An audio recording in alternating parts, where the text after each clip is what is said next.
epístola do apóstolo Paulo a Timóteo. Com certeza Deus tem nessa noite uma palavra para o seu coração. Segunda epístola do apóstolo Paulo a Timóteo, capítulo 1, do versículo 1 a seguir. Segunda epístola ou carta do apóstolo Paulo a Timóteo, capítulo 1, do versículo 1 a seguir. Todos encontraram?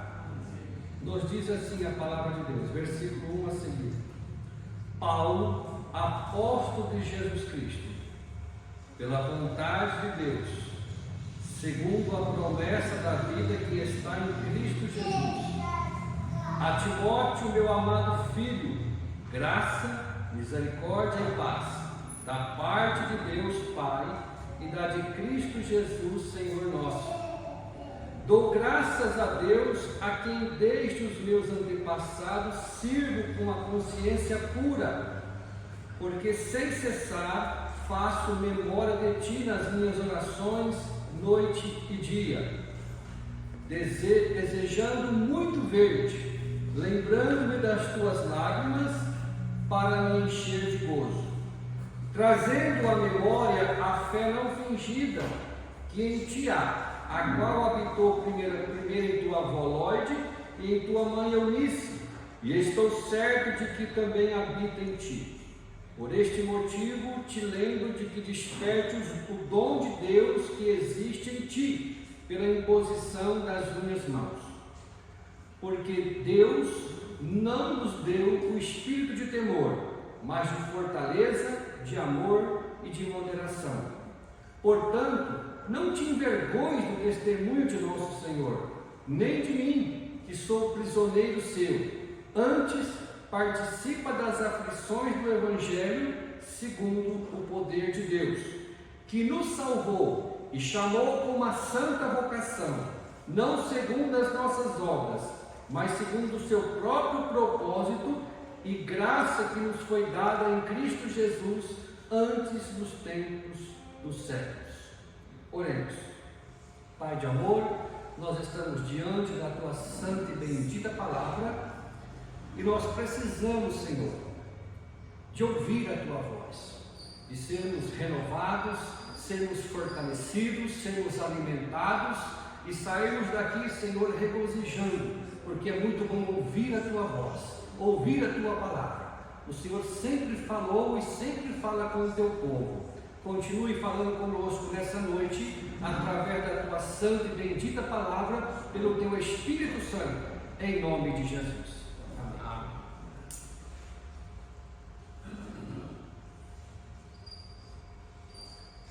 Esta é a última carta que Paulo escreve. Paulo está nos seus últimos dias de vida, um pouco angustiado, porque esta já é a segunda prisão dele em Roma. Na primeira prisão, ele tinha até um pouco de regalia, porque ele era um prisioneiro na primeira prisão, por causa da religiosidade dos judeus. Então ele era um preso religioso. Ele foi preso como um apóstolo, como um pregador, e era por causa que os judeus haviam ali denunciado ele.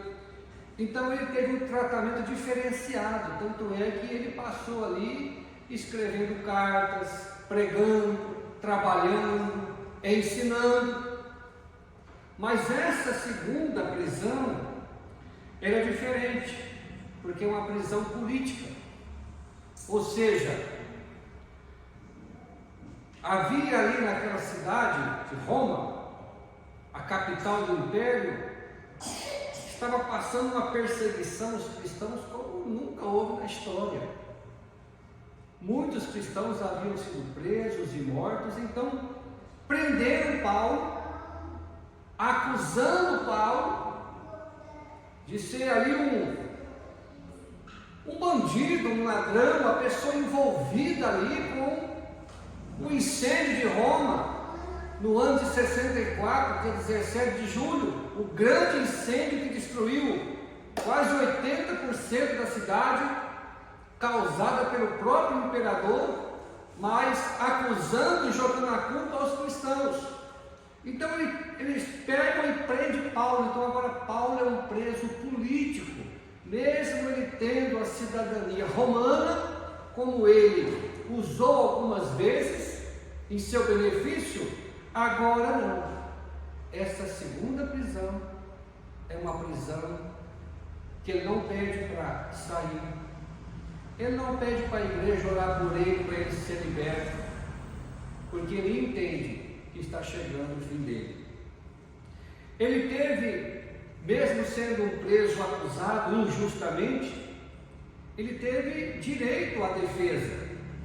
E olha o que ele diz aqui no capítulo 4, versículo 9, ele fala, versículo 16, melhor dizendo, capítulo 4, versículo 16 diz assim: ninguém me assistiu na minha primeira defesa, antes todos me desampararam, que isto não lhe seja imputado. Sabe aquele momento que você acha que não, olha, eu tenho muitos amigos, eu tenho muitos irmãos, eu tenho muitas pessoas que realmente me amam e eles vão estar ali. E Paulo, quando chega para a sua primeira defesa, ele diz que todos me desampararam. Os da Ásia, ou seja, muitos cristãos, se a gente lê as cartas de Paulo, geralmente no final, ele fala de muitas pessoas, olha, saúde da casa de fulano, saúde da casa de Beltrano, e manda saudação para fulano, porque foi um fundador de muitas igrejas, né? Fez várias viagens missionárias, fundador de igreja, implantador de igreja, pregador da palavra de Deus. Então ele tinha realmente muitos amigos, mas agora, ele preso em Roma, como um prisioneiro político, acusado do incêndio de Roma, acusado de ser um malfeitor, de ser um bandido, quem se dispusesse a dizer, olha, eu sou amigo de Paulo, também estava correndo risco de ter o mesmo destino de Paulo, ser preso. Agora ele está preso numa masmorra, da onde a pessoa ficava ali em condições subhumanas. Então nessa primeira defesa ele fala, todos me desampararam. E ele fala que isto não lhe seja imputado. Mas no versículo 17 do capítulo 4, ele fala, mas o Senhor assistiu-me. Ou seja, embora eu olhe para um lado, olhe para o outro, e eu não vi ninguém ali, mas ele fala, mas o Senhor assistiu-me e fortaleceu-me. Amém. Quando ele fala, o Senhor me fortaleceu, porque ele estava precisando ser renovado, estava precisando ser fortalecido, ele estava entristecido. Ele fala, mas o Senhor fortaleceu-me, para que por mim fosse cumprida a pregação e todos os gentios a ouvissem, e fiquei livre da boca do leão. Isso foi na primeira defesa dele. Mas no mesmo capítulo 4, no versículo 6, ele já tinha tido a segunda sentença. E nessa segunda audiência, ele já tinha tido a sentença final. Ou seja, ele já estava no corredor da morte, aguardando o dia da sua execução. Porque no versículo 6 do capítulo 4 ele fala, porque eu já estou sendo oferecido por aspersão de sacrifício, e o tempo da minha partida está próximo.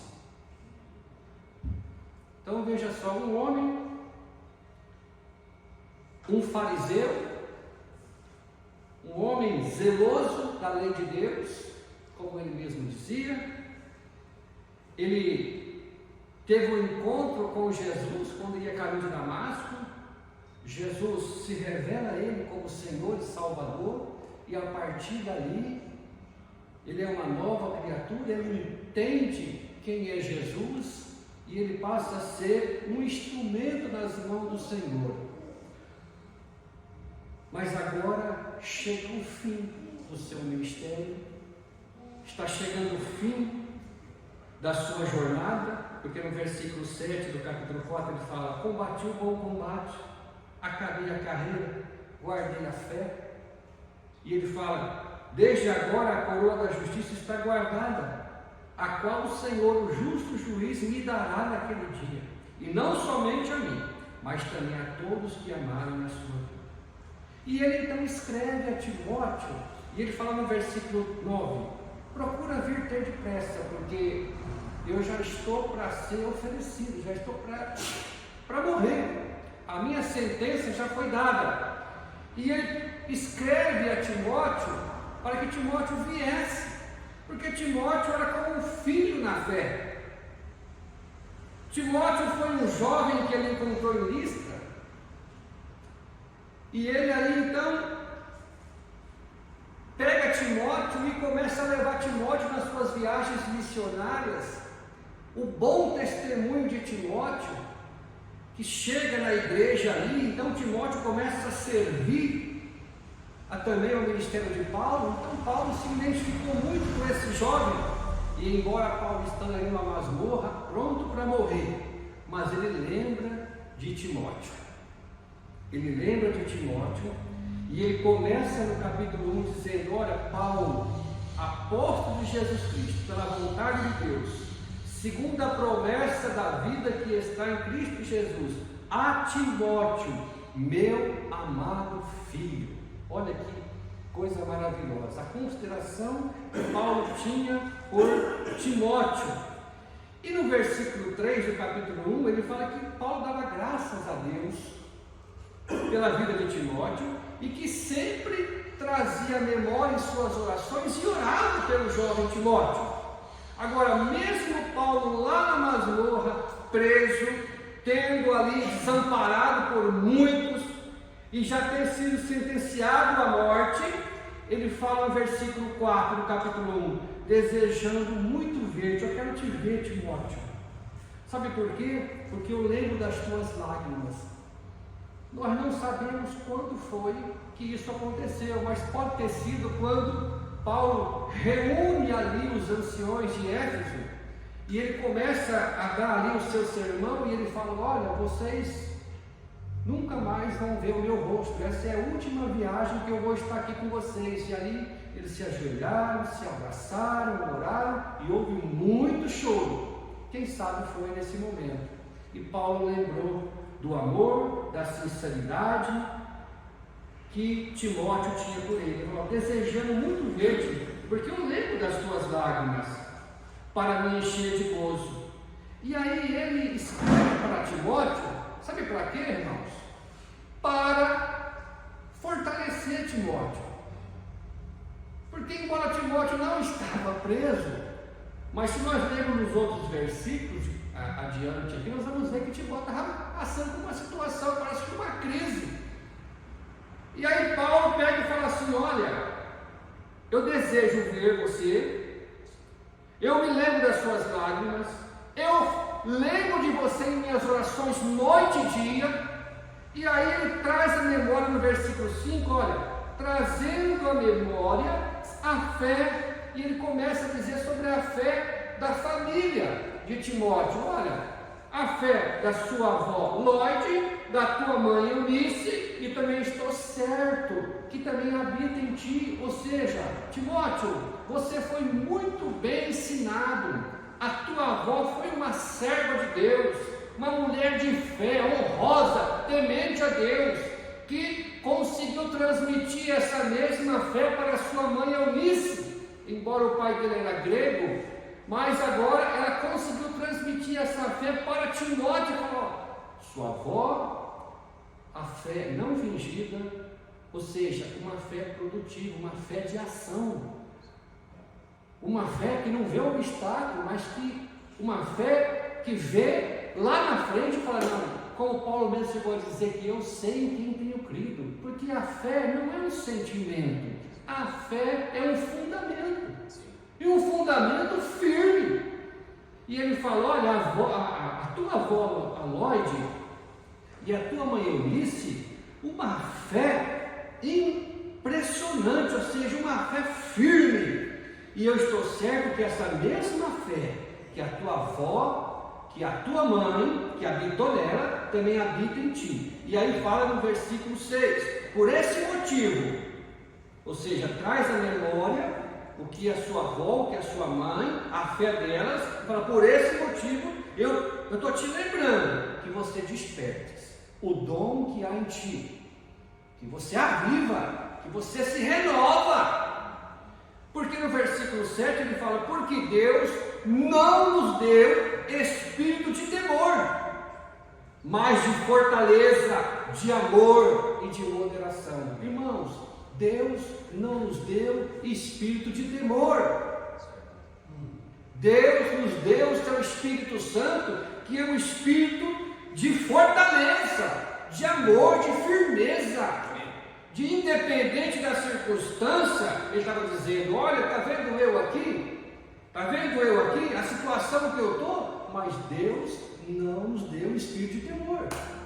E o que mais temos visto hoje, crentes que qualquer coisinha já está se desmanchando, se derretendo. Essa não é a fé verdadeira, não é a fé que é o firme fundamento, é uma fé fingida, é uma fé fake news, é uma fé que qualquer prova já é isso que Paulo está dizendo. Olha, a fé que habitou em tua avó, a fé que habitou em tua mãe, eu tenho certeza, é uma fé produtiva, é uma fé viva. É uma fé que tem firmamento, que tem fundamento, e é firme esse fundamento. Quer dizer, você tem raiz. E aí ele fala, porque Deus não nos deu o espírito de temor, mas de fortaleza, de amor e de moderação. E no versículo 8 ele fala, portanto, depois disso, de ouvir isso, não te envergonhes do testemunho de nosso Senhor, nem de mim. Ou seja, muitos, Timóteo, não vieram me ver porque estão com vergonha de mim. Olha, Paulo, já pensou, irmãos, o que muitos começaram a falar de Paulo? Ah, você viu, Paulo está preso de novo. Ah, não, mas agora é diferente. Ele está preso, acusado de ter colocado, fizeram um motim aí contra o Império Romano, era tudo mentira, acusação falsa. Mas muitos começaram a se envergonhar da prisão de Paulo, e Paulo chama a atenção de Timóteo, fala, Timóteo, meu filho, não te envergonhes do testemunho de nosso Senhor, nem de mim, que sou prisioneiro seu, antes participa das aflições do Evangelho, segundo o poder de Deus. Então Paulo escreve essa última carta a Timóteo, querendo ver Timóteo, e dando alguns conselhos, algumas orientações para Timóteo. A primeira orientação, dentre várias, que podemos tirar do texto aqui, do capítulo 1, versículo 14: guarda o bom depósito, pelo Espírito Santo que habita em nós. Timóteo, guarda o bom depósito, preserva na fé. E o que tem esse bom depósito? Todo crente tem que ter um bom depósito.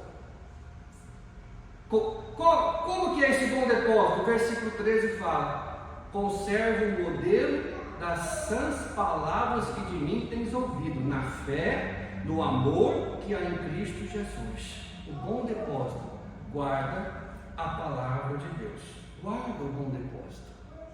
O salmista disse assim: ó, quanto amo a tua lei, é a minha meditação em todo o dia.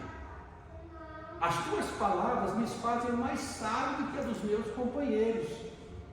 Então guarda, Timóteo, guarda o teu bom depósito, guarda a palavra do Senhor.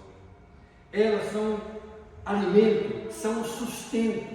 E essas palavras, ela tem que, pelo Espírito Santo, habitar em você, porque essa palavra, habitando em nosso bom depósito, você não vai se esfriar, Você não vai querer largar, você não vai querer abandonar de forma alguma. Pelo contrário, você não vai ter vergonha. Você vai ter ousadia, eloquência, intrepidez. Porque essa palavra aqui, irmãos, ela é viva, ela é eficaz. Então guarda essa palavra, porque essa palavra é viva.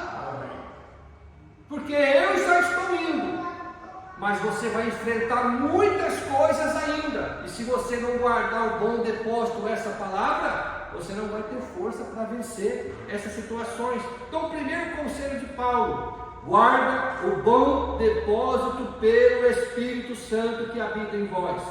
O segundo conselho que eu vejo aqui no capítulo 2 de 2 Timóteo 2:3: sofre, pois, comigo as aflições como um bom soldado de Cristo. Você é um soldado, Timóteo. E soldado não tem tempo para mimimi, não tem tempo para... Não. Soldado, ele enfrenta o inimigo. Soldado, ele milita com perseverança. E ele fala no versículo 4, no versículo 5, olha, ninguém que milita se embaraça com os negócios dessa vida. Você é um soldado, não se embaraça com as coisas dessa vida, a fim de agradar aquele que se alistou. Nós temos que agradar aquele que nos alistou. Amém.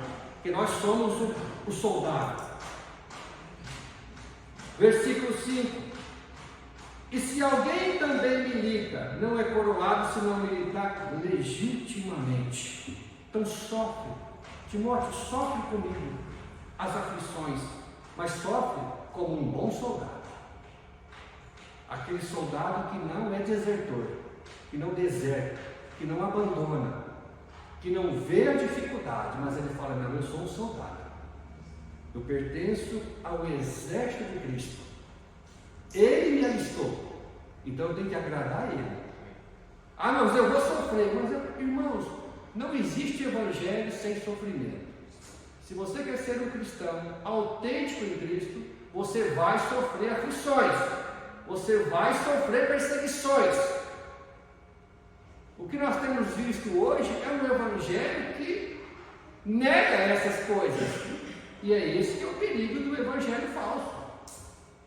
Porque nós vemos a igreja primitiva, todos os cristãos sofreram grandes perseguições, grandes acusações, e eles não ficaram murmurando, ou reclamando, ou não aguento mais, é muita luta, estou com isso, estou com aquilo. Não, sofre comigo, Timóteo, as aflições, porque aquele que nos alistou como um bom soldado, Ele nos dará a recompensa, a coroa, o justo juiz daquele dia.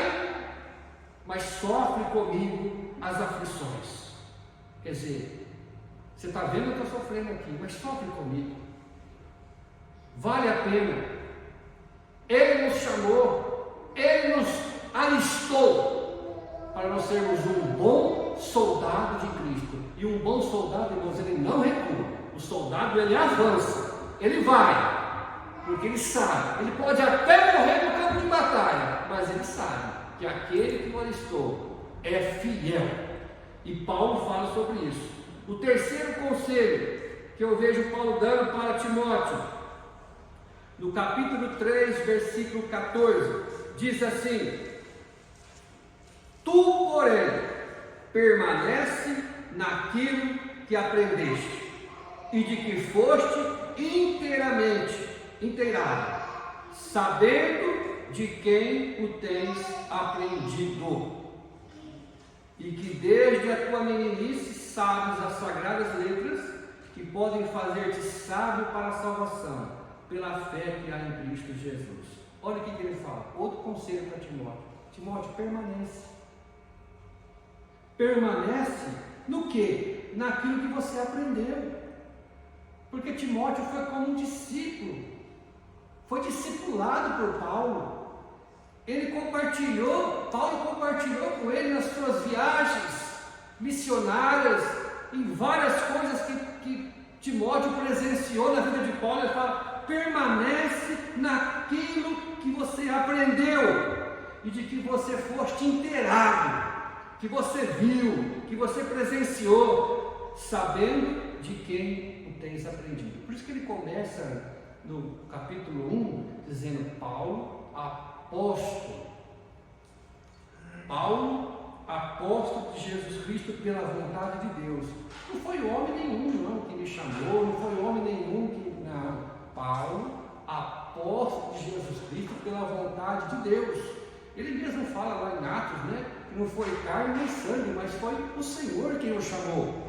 Então ele fala: olha, Paulo, Timóteo, lembra de quem você aprendeu, de alguém que teve um chamado de Deus, e você viu em mim como que Cristo se manifestou através do meu ministério. Permanece nisso, sabendo de quem o tens aprendido. E aí ele continua no versículo 15, trazendo de novo à memória a família de Timóteo, porque ele fala: e que desde a tua meninice sabes as sagradas letras que podem fazer-te sábio. Ou seja, você foi ensinado pela tua avó, você foi ensinado pela tua mãe, a fé que habitou na tua avó, a fé que habitou na tua mãe, você sabe as sagradas letras. Permanece. Como que eu vou vencer? Permanece. Como que eu vou passar por isso? Permanece firme. Sede firmes e constantes. O problema é que às vezes nós não temos a firmeza e nem tampouco a constância. E aí a gente não suporta, mas permanece. Eu vou até o fim. Eu sou um bom soldado. Eu quero ser um bom soldado. Eu vou sofrer as aflições. Não tem problema. Eu vou sofrer as aflições. Eu vou permanecer firme. Eu vou permanecer guardando o bom depósito. Essa palavra aqui no meu coração. Eu vou militar como um bom soldado. E agora eu vou permanecer naquilo que eu aprendi. E mais um quarto conselho que eu vejo Paulo dando a Timóteo no capítulo 4, versículo 2: que pregues a palavra, instes a tempo e fora de tempo, redarguas, repreendes, exorta com toda longanimidade e doutrina. Timóteo, eu sei que você está precisando de ser reavivado, mas eu quero lembrar que você teve uma avó, que uma fé sincera, uma fé firme habitou nela, habitou na sua mãe Eunice, também tenho certeza que habita em você. Lembra do dom, desperta o dom, desperta, renova, acende essa chama aí, Timóteo. Guarda o bom depósito, sofre as aflições comigo. Permanece naquilo que você aprendeu. E agora, pregues a palavra. Porque no versículo 16 do capítulo 3, Paulo chega a dizer: toda a escritura é divinamente inspirada, toda ela. Foi o Espírito Santo que me inspirou, e ela é proveitosa. Então prega a palavra, porque se você pregar a palavra, a tempo e a fora de tempo, exorta com toda a longanimidade, aproveita o tempo, prega a palavra. O problema é que às vezes a gente quer pregar testemunhos ou alguma experiência nossa. Tudo isso é maravilhoso, você compartilhar um testemunho seu, uma experiência sua, mas nada se compara com a palavra, porque a palavra de Deus, ela é poderosa. A palavra de Deus, ela é inspirada, e o compromisso de Deus é com a sua palavra. Se você pregar a palavra de Deus e você dizer: olha, a Bíblia diz assim, assim, assim, você está dizendo assim: olha, o que eu estou falando para você foi Deus quem falou.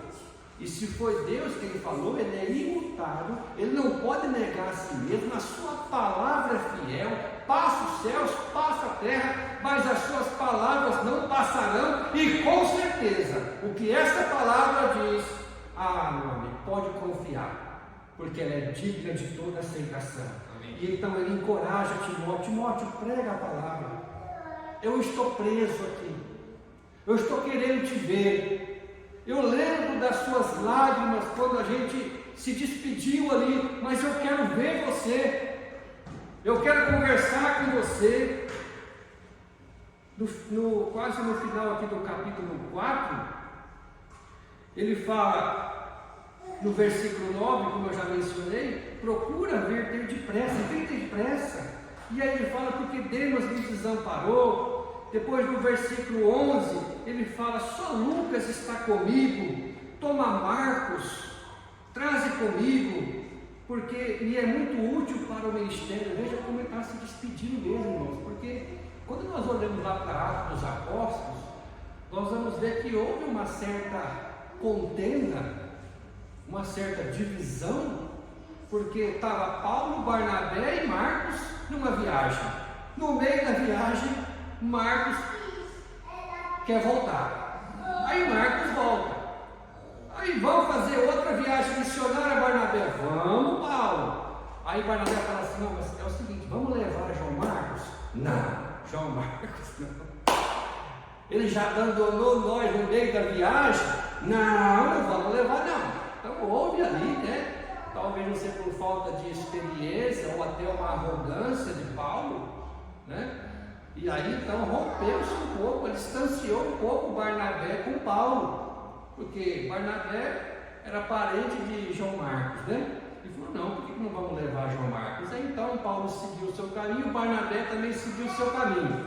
Mas agora Paulo está lá na prisão e ele lembra de João Marcos. Sabe por quê, irmãos? Ele viu que João Marcos era um jovem ainda. E às vezes a gente tem que se colocar no lugar, na idade daquela pessoa, na situação, para compreender alguma decisão. E quando ele olha agora, ele fala: meu Deus, João Marcos, como eu fui duro com ele. E ele foi tão abençoado porque Pedro pegou João Marcos com tanto carinho. E aí Pedro então instrui João Marcos, e João Marcos foi o primeiro a escrever os evangelhos. E aí Paulo começa a ver: mas esse menino aí, realmente, esse menino é abençoado mesmo, né? Companheiro. Pedro extraiu dele que eu não consegui extrair. Mas aí ele fala: olha, Timóteo, você é um filho para mim, você é um discípulo, uma pessoa amada, que eu tenho muita estima. E aí ele fala: olha, vem me ver depressa, mas traz comigo Marcos também. E aí ele fala: porque ele é muito útil para o ministério.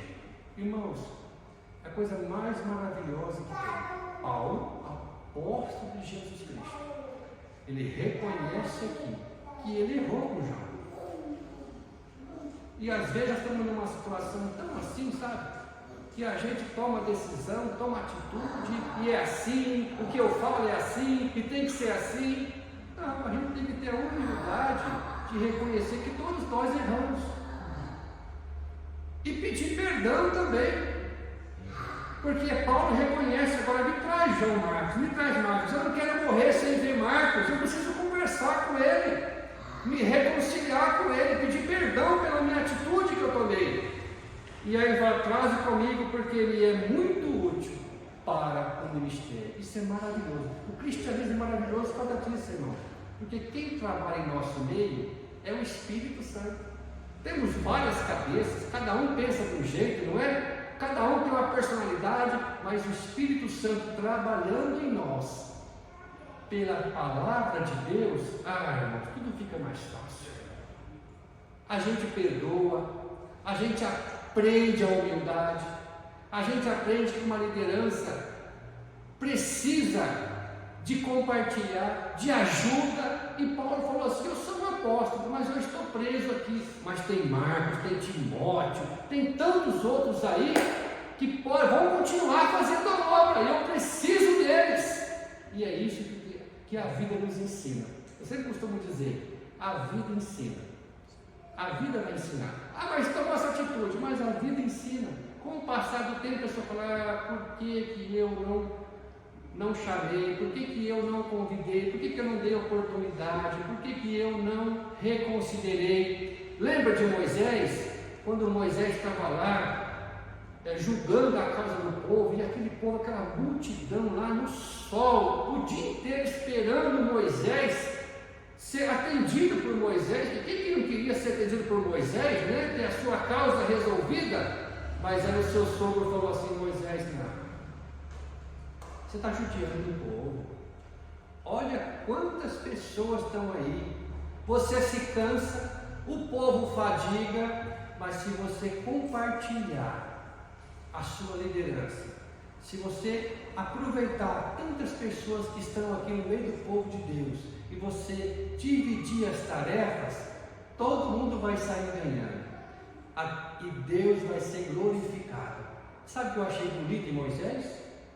Que Moisés ouviu o conselho, e a Bíblia diz que aquele que dá ouvido aos conselhos é sábio. E a gente aprende aqui com Paulo. Quem sabe alguém aconselhou Paulo: Paulo, você está vendo Marcos?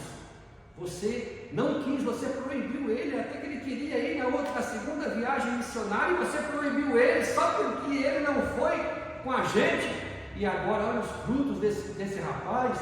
Escreve um dos primeiros evangelhos, está ali com Pedro, ajudando a igreja, trabalhando para o Senhor. E fala: me traz, venha Timóteo. Depois de fortalecer Timóteo, de avisar Timóteo, de chacoalhar Timóteo para que ele: olha, você recebeu um espírito não de covardia, você recebeu um espírito de fortaleza, um espírito de amor, de moderação. E ele fala: mas vem comigo, venha depressa me ver, mas traz João Marcos comigo também, porque ele vai ser uma bênção também. Então, amados, nós vemos aqui um homem que trabalhou, que doou a sua vida, todo o tempo da sua vida à obra de Deus. Paulo se dedicou de uma maneira incansável. Algumas vezes ele recebia ajuda das igrejas, algumas vezes ele passava necessidade, algumas vezes ele trabalhava fazendo tendas, mas ele nunca desistiu. E mesmo preso, ele pensava em animar outras pessoas. Irmãos, se nós nos colocarmos no lugar de Paulo, numa masmorra, num lugar fedido, num lugar onde as pessoas só saem de lá doente, com tuberculose, com tantas doenças, mas ele está lá pensando na obra de Deus, pensando em avivar e falando: Timóteo, sofre comigo essas aflições aqui, porque elas não são para comparar com a glória que nos há de ser revelada. Sabe o que é isso, irmãos? É quando nós realmente entendemos quem é o nosso Salvador, quem é o nosso Deus, sabe? Aquele que nos prometeu é fiel. A vida aqui não é fácil e não vai ser fácil, e vamos sofrer aflições e vamos ver muitas coisas acontecer, mas uma coisa é certa: guarda o bom depósito, prega a palavra a tempo e fora de tempo, milita como um bom soldado de Jesus Cristo. Continua firme, vá até o fim, persevere, para que você possa dizer, igual Paulo aqui no capítulo 3, capítulo 4, versículo 7, ele fala: combati o bom combate, acabei a carreira, mas eu guardei a fé, e desde agora a coroa da justiça me está guardada, a qual o Senhor, justo juiz, me dará naquele dia. E não somente a mim, ele fala: olha só, não é só para mim não, mas também a todos que amarem a sua vida. Aleluia! Isso é maravilhoso, ter essa esperança, e que essa fé viva, essa fé que é o firme fundamento, possa nos fazer guardar essa palavra no nosso bom depósito, sermos perseverantes, sermos firmes, sermos constantes e sempre pregar essa palavra a tempo e fora de tempo, sabendo que um dia nós também receberemos a coroa da justiça, que dará não somente a Paulo, mas a todos aqueles que amarem a sua vida. Que Deus os abençoe e que Deus nos ajude, irmãos. Independente da situação que nós passarmos, nós lembrarmos, como Paulo: todos me abandonaram, mas o Senhor me assistiu, o Senhor me fortaleceu, e jamais sabemos que o nosso Deus nos abandonará. Jamais. Amém. Ah, mas aconteceu isso? Não, mas ele estava conosco lá. Certo. E Paulo viu. Eu fiquei decepcionado porque eu contava com algumas pessoas aqui para me defender, para falar que eu sou apenas um pregador, um apóstolo, um mensageiro da palavra de Deus, mas não tinha ninguém, todos me desampararam. Mas o Senhor me fortaleceu. Amém. Aleluia. Que Deus nos abençoe. Deus não nos deu espírito de timidez nem de covardia. Deus te deu espírito de fortaleza. Deus te deu espírito de fortaleza, de amor. Que Deus nos ajude e nos encha desse espírito para vencermos as lutas do dia a dia. Amém. Oremos a Deus.